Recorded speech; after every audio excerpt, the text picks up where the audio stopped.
সরাসরি চলে যাব কংগ্রেসের প্রার্থী অধীর রঞ্জন চৌধুরী সাংবাদিক বৈঠকে কি বলছেন দেখুন, 25 বছরে ভাবে শুনুন। 5 বারের এমপি হিসাবে তার প্রমাণ মানুষের কাছে একবার নয় 1000 বার দিয়েছে। অধীর চৌধুরী কোনো সমঝোতা করে না, অধীর চৌধুরী কোনো নীতি বিরুদ্ধ কাজ করে না, অধীর চৌধুরী মানুষের হয়ে বলে, মানুষের করে, মানুষের লড়ে, এটাই আমি। অতএব বাকি এখন কে কোথায় কি বলছে না বলছে আমার জানা নাই। হয়তো আমি দাঁড়ানোতে তারা আশঙ্কিত হচ্ছে যে তাদের জায়গা থাকবে না, তার জন্য হয়তো বলতে পারে এগুলো কথা, এটা স্বাভাবিক কথা। এইভাবেই বড় অদ্ভুত যে অধীর চৌধুরী যেখানে বিজেপি তৃণমূলের দোস্তি সেখানটাই। আবার গত লোকসভাতেও তাই দেখেছিলাম আমরা, বিজেপি তৃণমূলের দোস্তি অধীর চৌধুরীকে কেন্দ্র করে। এবার বহরমপুরে বিজেপি তৃণমূলের দোস্তি অধীর চৌধুরীকে কেন্দ্র করে।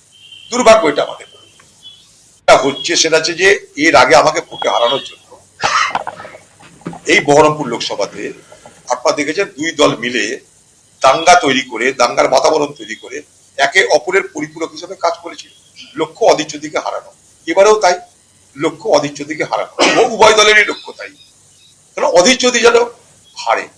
লক্ষ্য করে দেখবেন তৃণমূল এখানে কিন্তু বিজেপির বিরুদ্ধে কিছু বলে না, আবার বিজেপি কিন্তু তৃণমূলের বিরুদ্ধে কিছু বলে না। মজার ব্যাপার সেখানটায় সকলের লক্ষ্য অধীর চৌধুরী, তাই এখানটাই তো সমঝোতা তাদের হবেই। আর আমি কি করি না করি, আমি কি করব না করব, আমার 25 বছরে 5 বারের এমপি হিসাবে তার প্রমাণ মানুষের কাছে একবার নয় 1000 বার দিয়েছে। অধীর চৌধুরী কোনো সমঝোতা করে না, অধীর চৌধুরী কোনো নীতি বিরুদ্ধ কাজ করে না, অধীর চৌধুরী মানুষের হয়ে বলে, মানুষের করে, মানুষের লড়ে, এটাই আমি। অতএব বাকি এখন কে কোথায় কি বলছে না বলছে আমার জানা নাই। হয়তো আমি দাঁড়ানোতে তারা আশঙ্কিত হচ্ছে যে তাদের জায়গা থাকবে না, তার জন্য হয়তো বলতে পারে এগুলো কথা, এটা স্বাভাবিক কথা। এই বহরমপুর শহরে আমি ভোটে দাঁড়ানোর পর এখানকার যে মিউনিসিপালিটি কর্মচারী তাদের উপর অত্যাচার চরম বেড়ে গেছে। কি করছে তারা? প্রত্যেকটা কর্মচারীকে ডেকে ডেকে বলছে যদি তোমরা ভোট না করো তাহলে যেমন করে কংগ্রেসের ভোট করা যে দুজন মহিলাকে আমি চাকরি খেয়ে নিয়েছি, দুজন মহিলার বেতন বন্ধ করে দিয়েছি, যারা যারা এখানটাই ভোট না করবে তৃণমূলের হয়ে তাদের সকলের চাকরি বন্ধ হয়ে যাবে। এবং বলছে যে তোমাদের যে ভোট দিচ্ছ সেটা আমি দেখে নেব, কারণ তোমাদেরকে একটা করে আমি ফোন দেবো, সেই ফোনে আমরা ছবি তুলে দেখতে হবে, দেখাতে হবে আমাদেরকে। অর্থাৎ জোর জুলুম এখানে শুরু হয়ে গেছে অধীর চৌধুরীকে হারানোর জন্য। দুটো মহিলাকে এই বহরমপুর শহরে তাদের অপরাধ, তারা কংগ্রেসকে ভোট দিয়েছিল, সমর্থন করেছিল, তা তাদের বেতন কেটে দেওয়া হলো কারণ মিউনিসিপালিটি তাদের হাতে। সেই একই ভয় দেখানো হচ্ছে সাধারণ মিউনিসিপালিটিতে কর্মরত মহিলাদের।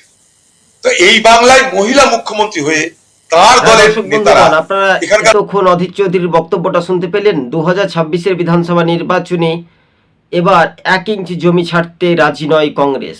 স্পষ্টভাবে বার্তা দিয়ে দিলেন কংগ্রেসের দাপটে নেতা অধীর রঞ্জন চৌধুরী।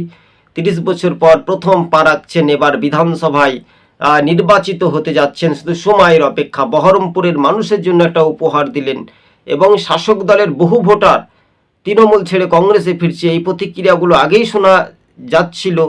কিন্তু এই নিয়ে রাজ্য রাজনীতিতে কি বলেছিলেন অধীর চৌধুরী, সেই বক্তব্যটা বাংলার মানুষের কাছে আমরা গ্রহণযোগ্যভাবে তুলে ধরেছি। দর্শক বন্ধুগণ, আজকে সবুজবঙ্গ